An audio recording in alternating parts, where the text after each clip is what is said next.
Hi friends, welcome to Geethu's kitchen. ഇന്നൊരു chicken കറിയുടെ റെസിപ്പിയാണ് കേട്ടോ ഞാൻ നിങ്ങളുമായിട്ട് ഷെയർ ചെയ്യാൻ പോകുന്നത്. അപ്പോൾ ഒരു എളുപ്പത്തിൽ വെക്കാൻ പറ്റുന്ന ഒരു ചിക്കൻ കറിയുടെ റെസിപ്പിയാണ്. അപ്പോൾ വീഡിയോയിലേക്ക് പോകുന്നതിന് മുമ്പ് എൻ്റെ ചാനൽ ഒന്ന് സബ്സ്ക്രൈബ് ചെയ്ത് സപ്പോർട്ട് ചെയ്യാൻ വേണ്ടി മറക്കരുത്. കൂടെ നോട്ടിഫിക്കേഷനായി ബെൽ ഐക്കൺ കൂടി ഒന്ന് ക്ലിക്ക് ചെയ്തേക്കണം കേട്ടോ. ഉരുളി അടുപ്പത്തേക്ക് വെച്ച് കൊടുത്തിട്ടുണ്ട്. ചൂടായി കഴിഞ്ഞപ്പോൾ അതിലേക്ക് വെളിച്ചെണ്ണയാണ് ഒഴിച്ചു കൊടുക്കുന്നത്. ഇനി ഇതിലേക്ക് അരിഞ്ഞു വെച്ചിട്ടുള്ള സവാളയും ഇഞ്ചിയും വെളുത്തുള്ളി ചതച്ചതും കറിവേപ്പിലയും പച്ചമുളകും കൂടി ഇട്ട് കൊടുക്കുന്നുണ്ട്. ഇനി നമുക്കിത് നല്ലതുപോലെ ഒന്ന് വഴറ്റിയെടുക്കാം. ഇഞ്ചിയും വെളുത്തുള്ളിയൊക്കെ നല്ലതുപോലെ മൂത്ത് ആ സവാളയൊക്കെ ഒന്ന് ചെറിയൊരു ഗോൾഡൻ കളർ ആകുന്നവരെ നമുക്കിതൊന്ന് വഴറ്റിയെടുക്കാം കേട്ടോ. ഇതിൻ്റെ കൂട്ടത്തിൽ കൂടി കുറച്ച് ചെറിയ ഉള്ളിയും കൂടി ചേർക്കണമെങ്കിൽ അങ്ങനെ ആകാം കേട്ടോ. ഞാനിപ്പോൾ സവാള മാത്രമേ എടുത്തിട്ടുള്ളൂ. ഇനി നമുക്കിതിലേക്ക് മസാലപ്പൊടികൾ ചേർത്ത് കൊടുക്കാം. ഞാനിവിടെ ചേർത്ത് കൊടുത്തിട്ടുള്ളത് മുളക് പൊടി, മഞ്ഞൾപ്പൊടി, ഗരം മസാല, ഉപ്പ്, മല്ലിപ്പൊടിയാണ് കേട്ടോ. മല്ലിപ്പൊടി ഈ കൂട്ടത്തിൽ എടുത്ത് വെക്കാനായിട്ട് വിട്ടുപോയതാണ്. ഞാനത് പിന്നീട് ചേർത്ത് കൊടുക്കുന്നുണ്ട് കേട്ടോ. ഇനി നമുക്കിത് നല്ലതുപോലെ ഒന്ന് മൂപ്പിച്ചെടുക്കാം. തീ കുറച്ച് വെച്ചിട്ട് മസാലയുടെ പച്ചമണം മാറുന്നവരേക്ക് നമുക്കിതൊന്ന് മൂപ്പിച്ചെടുക്കാം കേട്ടോ. മസാലകൾ മൂത്ത് വരുമ്പോഴേക്കും നമുക്കിതിനാവശ്യമായിട്ടുള്ള തക്കാളി ഒന്ന് മിക്സിയിലിട്ട് അടിച്ചെടുക്കാം. ഞാനിവിടെ ഒരു 3 മീഡിയം സൈസ് തക്കാളിയാണ് എടുത്തിട്ടുള്ളത്. അത് നല്ലതുപോലെ ഒന്ന് പേസ്റ്റാക്കി എടുക്കുന്നുണ്ട്. തക്കാളി ചെറുതായിട്ട് അരിഞ്ഞ് ചേർത്ത് വഴറ്റണമെങ്കിൽ അങ്ങനെ ചെയ്യാം. ഞാൻ 2 രീതിയിലും ചെയ്യാറുണ്ട്. ഇപ്പം ഞാനിതുപോലെ പേസ്റ്റാക്കിയാണ് എടുത്തിട്ടുള്ളത്. നേരത്തെ ചേർത്ത് കൊടുക്കാനായിട്ട് വിട്ടുപോയിട്ടുള്ള മല്ലിപ്പൊടിയാണ് കേട്ടോ ഞാൻ ഈ ഒരു സമയത്ത് ചേർത്ത് കൊടുക്കുന്നത്. ഇനി ഇതിൻ്റെ പച്ചക്കുത്ത് മാറുന്നത് വരെ നല്ലതുപോലെ ഒന്ന് മൂപ്പിച്ചെടുക്കാം കേട്ടോ. ആവശ്യമുണ്ടെന്നുണ്ടെങ്കിൽ കുറച്ച് വെളിച്ചെണ്ണയും കൂടി ചേർത്ത് കൊടുക്കാം.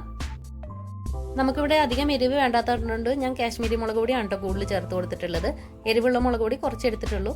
അപ്പോൾ എരിവ് വേണ്ടിയുള്ള ആൾക്കാർക്ക് വേണമെന്നുണ്ടെങ്കിൽ എരിവുള്ള മുളക് പൊടി കൂടുതൽ ചേർക്കാം, പച്ചമുളകൊക്കെ കൂടുതൽ ചേർക്കാം കേട്ടോ.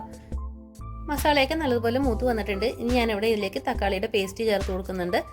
ഇനി ഇത് നല്ലതുപോലെ ഒന്ന് വഴറ്റിയെടുക്കണം. ഒട്ടും വെള്ളം ചേർക്കാണ്ട് വേണം തക്കാളിയുടെ പേസ്റ്റ് ചേർത്ത് കൊടുത്തതിന് ശേഷം ഒന്ന് വഴറ്റിയെടുക്കാനായിട്ട്.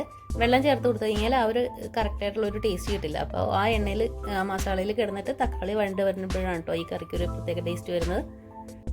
അപ്പോൾ ചിക്കൻ കറിയുടെ അരപ്പൊക്കെ റെഡി വന്നിട്ടുണ്ട്. ഇനി ഞാനിതിലേക്ക് ചിക്കൻ ചേർത്ത് കൊടുക്കുന്നുണ്ട്. 2 വലിയ ചിക്കനാണ് കേട്ടോ ഞാനിവിടെ എടുത്തിട്ടുള്ളത്. ഇതിപ്പോൾ നമുക്ക് ഇച്ചിരി വലിയ സൈസ് ചിക്കനാണ് കിട്ടിയിട്ടുള്ളത്. അവിടെ അതേ ഉണ്ടായിരുന്നുള്ളൂ. ഇങ്ങനെയുള്ള കറികളൊക്കെ വെക്കാനായിട്ട് നല്ലത് എപ്പോഴും ഒരു മീഡിയം സൈസിലുള്ള ചിക്കനാണ് കേട്ടോ. അപ്പോൾ ചിക്കനൊക്കെ ചേർത്ത് കൊടുത്തിട്ട് നല്ലതുപോലെ ഇളക്കി മിക്സ് ചെയ്തിട്ട് ഒന്ന് മൂടി വയ്ക്കാം. നമ്മളിപ്പോൾ വെള്ളമൊന്നും ചേർത്ത് കൊടുക്കുന്നില്ല. ആ ചിക്കനിൽ നിന്ന് തന്നെ തിളച്ച് ഇറങ്ങി വരുന്ന വെള്ളത്തിലാണ് കേട്ടോ ഈ കറി റെഡിയാക്കി എടുക്കുന്നത്. ചിക്കൻ ഇട്ട് കൊടുത്തിട്ട് ഏകദേശം ഒരു മീഡിയം ടു ലോ ഫ്ലെയിമിലാണ് കേട്ടോ ഞാൻ വെച്ച് കൊടുത്തിട്ടുണ്ടായിരുന്നത്. അപ്പോഴേ തിളച്ച് വെള്ളമൊക്കെ ഇറങ്ങി വരുള്ളൂ. ഒരുപാട് ഹൈ ഫ്ലെയിമിലോട്ട് വെച്ച് കഴിഞ്ഞാൽ അടിക്ക് പിടിക്കും. നമ്മൾ വെള്ളം ഒട്ടും ഒഴിക്കാത്ത കാരണം കൊണ്ട് അടിക്ക് പിടിക്കും. അപ്പോൾ വെള്ളമൊക്കെ ഇറങ്ങി വന്നു കഴിഞ്ഞപ്പോൾ ഞാൻ ഒന്ന് ഫ്ലെയിം ഹൈ ആക്കിയിട്ട് നല്ലതുപോലെ തിളച്ചതിന് ശേഷം വീണ്ടും കുറച്ച് വെക്കുന്നുണ്ട്. ഏകദേശം ഒരു മീഡിയം ടു ലോ ഫ്ലെയിമിലോട്ടാണ് ആക്കി വെക്കുന്നത്. അപ്പോൾ ഞാൻ ഉപ്പ് നോക്കിയപ്പോൾ കുറച്ച് ഉപ്പ് കുറവായതുകൊണ്ട് കുറച്ചും കൂടി ഉപ്പ് ചേർത്ത് കൊടുക്കുന്നുണ്ട്. പിന്നെ ആ തക്കാളി അരച്ചിട്ടുള്ള മിക്സി കഴുകിയിട്ട് കുറച്ച് വെള്ളം ഒഴിച്ചു കൊടുക്കുന്നുണ്ട് കേട്ടോ. വെള്ളമൊക്കെ ഇറങ്ങി വന്നതിന് ശേഷം ഇളക്കി മിക്സ് ചെയ്തതിന് ശേഷമാണ് കേട്ടോ ഞാനിവിടെ കരളിട്ട് കൊടുക്കുന്നത്. കരൾ നമ്മൾ ആദ്യം തന്നെ ഇട്ട് കൊടുത്തു കഴിഞ്ഞാൽ ഒട്ടും വെള്ളമൊന്നും ഇല്ലാത്ത കാരണം കൊണ്ട് അടിക്ക് പിടിക്കാനും ചാൻസ് ഉണ്ട്. പിന്നെ അതുപോലെ നമ്മൾ അത്രയും ഇളക്കിയൊക്കെ മറിച്ച് വരുമ്പോഴേക്കും കരളൊക്കെ പൊടിഞ്ഞു പോകും. അപ്പോൾ പൊടിഞ്ഞൊക്കെ പോകാണ്ടിരിക്കാൻ വേണ്ടിയിട്ടാണ് ഇങ്ങനെ വെള്ളം വന്നതിന് ശേഷം കരളിട്ട് കൊടുത്തത് കേട്ടോ. വീണ്ടും മൂടി വെച്ചിട്ടുണ്ട്. ഏകദേശം ഒരു മീഡിയം ടു ലോ ഫ്ലെയിമിലോട്ട് തന്നെയാണ് ആക്കി വെച്ചിട്ടുള്ളത്. ഇടയ്ക്ക് ഇതേപോലെ തുറന്ന് ഇളക്കി കൊടുക്കുന്നുണ്ട്. ബാച്ചിലേഴ്സിനൊക്കെ ട്രൈ ചെയ്യാൻ പറ്റിയിട്ടുള്ള റെസിപ്പിയാണ്. വളരെ എളുപ്പത്തിൽ ഉണ്ടാക്കിയെടുക്കാൻ പറ്റുന്ന റെസിപ്പിയാണ്. നമ്മുടെ വീട്ടിൽ ഗസ്റ്റൊക്കെ പെട്ടെന്ന് വരുമ്പോൾ നമുക്ക് ഇവിടെ അടുത്ത് എളുപ്പത്തിൽ മേടിക്കാൻ കിട്ടുന്നത് ചിക്കനാണ് കേട്ടോ. അപ്പോൾ പെട്ടെന്ന് നമ്മൾ മേടിച്ചിട്ട് കറിയാക്കുന്ന ഒരു റെസിപ്പിയാണ് കേട്ടോ അത്. അപ്പോൾ ഇടയ്ക്ക് ഇളക്കി മറിച്ചൊക്കെ കൊടുക്കുന്നുണ്ട്. എന്നാലേ ആ എല്ലാ കഷ്ണവും ഗ്രേവിയിൽ കിടന്ന് പെരണ്ടൊക്കെ കിട്ടുള്ളൂ.